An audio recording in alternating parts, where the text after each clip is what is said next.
Welcome back. Thom Hartmann here with you. Dana Frank is on the line with us, professor of history at the University of California at Santa Cruz, author of, can you say how to... Bananeras. Bananeras, thank you. Women Transforming the Banana Unions of Latin America. She's currently writing a book about the AFL-CIO's Cold War intervention in the Honduran labor movement.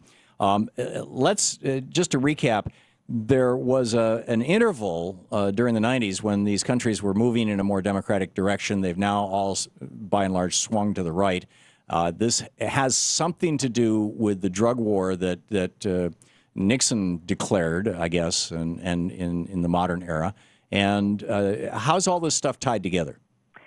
First of all, I would just underscore that in Central America, the governments of El Salvador and Nicaragua have not, in fact, swung to the right, and they're very interesting exceptions to some of these patterns, particularly Nicaragua. Right. You know, during the 1990s and 2000s, center-left and left governments came to power democratically throughout Central and South America, and the U.S. was not paying attention for the most part. There was an attempted U.S.-backed coup in Venezuela that failed in 2002, but other than that, the U.S. was not paying attention and having a particularly hostile approach. When Obama came in, it's like attention returned back to Latin America, and the support for the coup was very much a marker of a new aggressive policy in Central America, particularly that support for the stabilization of the coup. But so this is a neoconservative foreign policy that we've been conducting while Hillary Clinton was the head of the State Department and Barack Obama was president? What's interesting, I think a lot of people were thrown off by the U.S.'s role in allowing the coup to stabilize and become permanent because people didn't expect this. I mean, some of this is people in the State Department that are being pressured by the Cuban-American right, which is very powerful in Congress right now. Right. A lot of key positions Marco Rubio. and also a lot in the State Department. But it's really Hillary Clinton. I mean, you can see in her memoirs, look in her memoirs how she talks about the coup and how she's just sort of outrageous lies in there about U.S. policy in her description of the coup and the way she talks about the Honduran president.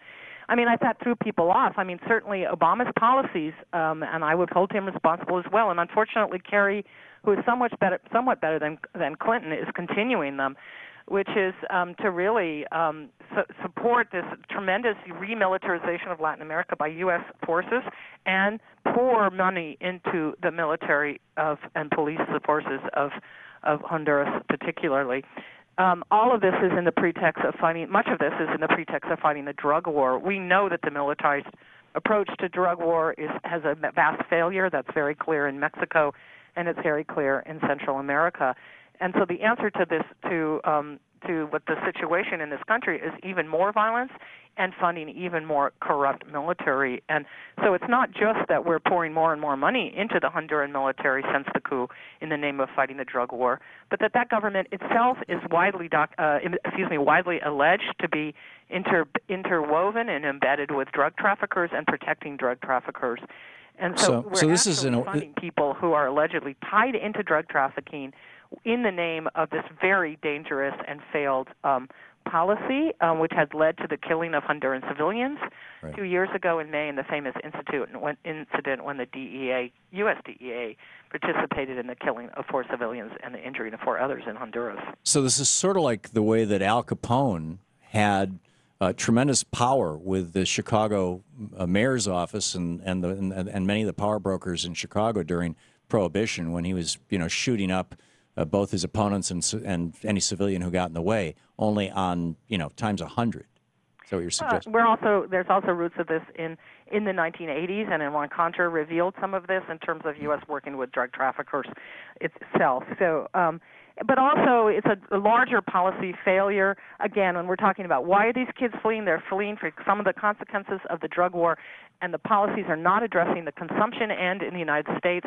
the lacking funding for prevention, the militarized approach to the drug war in the United States. So what should we be doing here?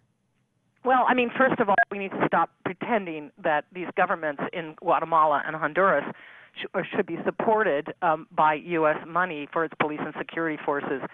Maybe $300 million has gone into supposedly training and reforming the Honduran military in 2010, 12, or 13 with no accountability and no transparency, and has had almost zero effect. So the answer is not help them fix their police. It's clear there's no political will at the top of Honduran government. We have to really make clear that we do not support the Honduran and Guatemalan dangerous, murderous governments. We need to help the Salvadoran government have progressive policies. They have a tremendous political will here for creative approaches. We need to acknowledge that this is a United States-caused problem with our support, and also our economic policies. I want to underscore that it's widely documented that the North American Free Trade Agreement, NAFTA, caused job loss and migration out of Mexico to the United States. The same thing is going on with the Central American Free Trade Agreement, and also with IMF and other policies of privatization that the U.S. backs aggressively that then lead to out-migration from Central America. So we have to really accept that this is a U.S. foreign policy issue. We can't just throw more money at programs in these countries. We have to talk about big policy issues. And then, of course, at the border, we have to release these children to their families. We have to support family reunification. We have to make sure they have lawyers and all legal procedures are followed. And first, one immediate thing is get inspectors into those detention centers, which are terrible. Then inspectors are not being allowed inside them. Yeah, children should not be in jail. They regardless of circumstances, unless they're actual criminals, and these kids aren't. They at the very worst, they should be being put into the foster care system. And if they have relatives in this country, connect them.